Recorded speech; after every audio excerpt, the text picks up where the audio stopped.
రాష్ట్రంలో ఉన్న మహిళలు ఎంతగా ఇబ్బంది పడుతున్నారో ఏ మహిళని అడిగినా చెప్తారు. మహిళలకి రక్షణ లేదు. ఇంటి నుంచి బయటికి వెళ్తే కూడా వారికి కనీసం రక్షించే నాదుడు లేని పరిస్థితి ఈరోజు ఈ రాష్ట్రంలో ఉంది. అసలు 1100 మంది పోలీసులతో బందోబస్తు ఏర్పాటు చేశామని చెప్తూ ఉన్నారు. ఎక్కడున్నారు ఆ 1100 మంది? 250 మంది ఏమో ఆ హెలికాప్టర్ దగ్గర ఉన్నారు అని చెప్తున్నారు. ఏరి ఎక్కడ కనిపించలేదు 250 మంది. మీ టీడీపీ ఎమ్మెల్యే ఇంటి దగ్గర పెట్టారేమో ఈ 1100 మందిని.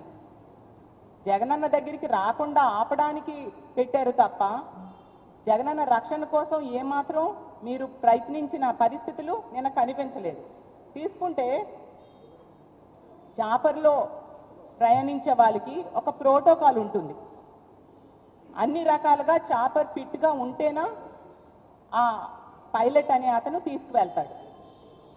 ఎంత దారుణంగా ఆవిడ మాట్లాడుతూ ఉన్నారంటే పైలట్ వెళ్ళిపోవడానికి పర్వాలేదు, జగన్మోహన్ రెడ్డి గారు ఎందుకు వెళ్ళలేదు అని.